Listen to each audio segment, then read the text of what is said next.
Assalamualaikum warahmatullahi wabarakatuh. Alhamdulillahirrabbilalamin. Kali ini kita berjumpa lagi pada mata pelajaran kitab kuning. Pada pertemuan kali ini kita akan membahas mengenai kalam. Apa yang dimaksud dengan kalam? Perhatikan gambar berikut ini. Seringkali kita menemukan orang yang berbicara padahal dia sedang tidur. Apakah bicaranya orang tersebut bisa dikatakan sebagai kalam? Ya, tentu tidak bisa dikatakan sebagai kalam.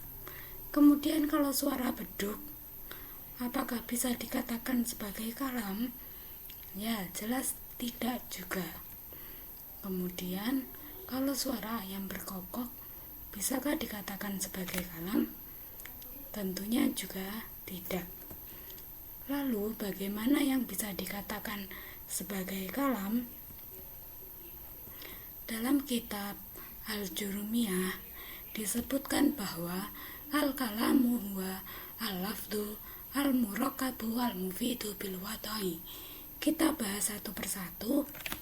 Yang pertama adalah al-lafdu. Dia berupa lafaz. Lafaz itu adalah suara yang mengandung huruf hijaiyah.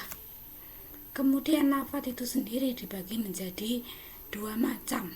Ada muhmal yang tidak mengandung makna, ada juga mustamal yang mengandung makna. Contoh dari lafaz muhmal adalah tajasimun. Lafaz ini tidak mengandung makna karena dia kebalikan dari lafaz masjidun. Kemudian lafaz mustamal. Lafaz mustamal dibagi menjadi menjadi tiga. Ada mufrad, murokab, dan mu'alaf. Kita bahas satu persatu. Lafaz yang mufrad ini tidak menunjukkan juz dari maknanya. Maksudnya, ini adalah kata tunggal, tidak ada bagian-bagiannya, hanya zaitun, kata tunggal. Kemudian ada lafaz murokab.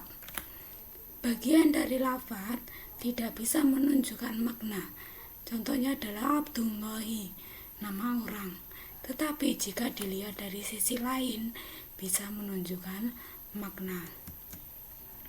Contohnya, apabila Abdullah ini dipecah menjadi Abdun dan Allah, itu tidak bisa menunjukkan makna. Tetapi kalau digabung, itu bisa menunjukkan makna sebagai nama orang. Kemudian lafaz mu'alaf. Contohnya Zaidun muntalikun. Bagian-bagian dari lafaznya menunjukkan makna. Zaidun sendiri sudah menunjukkan makna. Kemudian muntalikun juga menunjukkan makna. Zaidun adalah orang yang sedang duduk. Zaidun bisa menunjukkan makna. Zaid muntalikun bisa menunjukkan makna orang yang sedang duduk. Kemudian kalam itu syaratnya juga harus murokab atau tersusun atas dua kalimat atau lebih. Murokab sendiri dibagi menjadi 5 macam. Yang pertama adalah tarkib isnadi. Kemudian ada tarkib masji, ada tarkib idofi, tarkib tausifi, dan tarkib taqyidi. Yang pertama adalah tarkib isnadi. Itu nanti yang bisa dikatakan sebagai kalam. Sedangkan lafaz yang lainnya ini, murokab yang lainnya tidak bisa dikatakan sebagai kalam. Kita bahas yang tarkib isnadi dulu. Tarkib isnadi ini dibagi menjadi dua macam. Ada fi'liyah, ada ismiyah. Kalau fi'liyah itu contohnya adalah qoma zaidun. Dia terdiri dari fi'il dan fa'il. Sedangkan jumlah ismiyah itu zaidun qaimun, terdiri dari mubtada dan khobar. Yang kedua adalah tarkib masji. dua kalimat yang disusun menjadi satu kalimat. Contohnya adalah Palabak. Ini nama suatu daerah. Atau kalau pada bahasa Indonesia itu artinya adalah bisa dicontohkan dengan Surabaya. Seperti itu. Palun itu nama daerah, Bakun itu yang dingin. Seperti itu. Kemudian ada tarkib idofi tersusun atas mudhof dan mudhof ilaih. Kitab Zaidin. Ini dijadikan satu, berarti bukunya Zaid. Kemudian ada tarkib tausifi. Susunan dua lafaz, yang kedua menjelaskan lafaz yang pertama. Contohnya adalah khotamu hadidin, cincin besi. Jadi ini dianggap satu lafaz, yaitu cincin besi. Kemudian ada tarkib taqyidi. Lafaz kedua menjadi penjelas lafaz pertama.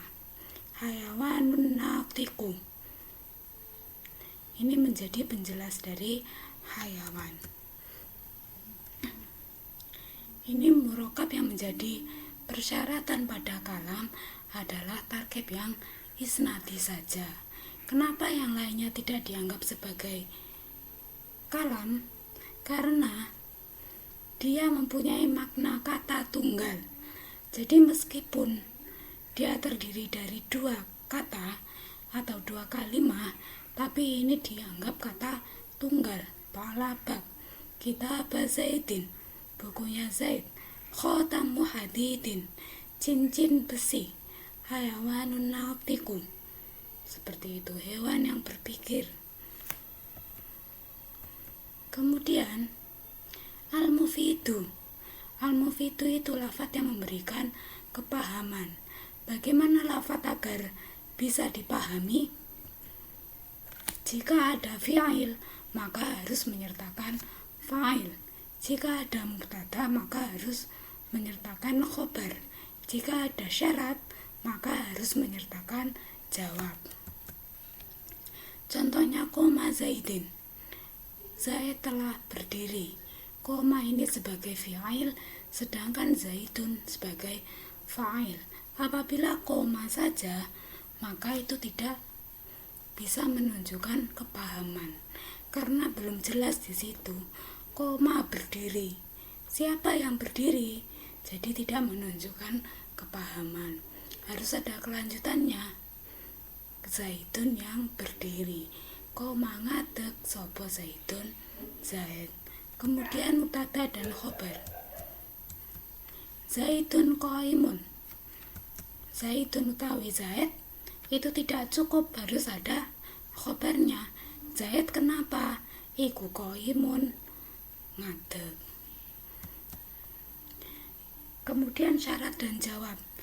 In yakum, apabila dia berdiri, ini jika dia berdiri, maka jika apabila ada jika, maka harus disertai maka. Jika ada syarat harus disertai jawab. In yakum, akum. Seperti itu. Kemudian syarat yang terakhir adalah bil wadhoi, atau pengucapannya disengaja. Apabila tadi ucapannya orang tidur, berarti kan dia tidak sengaja. Berarti tidak bisa dikatakan sebagai kalam. Atau ucapannya orang gila, itu juga tidak bisa dikatakan sebagai kalam, karena ucapannya itu dianggap tidak sengaja. Sehingga bisa disimpulkan, kalam adalah suatu lafaz yang tersusun, mempunyai makna, dan diucapkan secara sengaja. Demikian penjelasan mengenai kalam. Semoga bermanfaat. Mohon najah. Wassalamualaikum warahmatullahi wabarakatuh.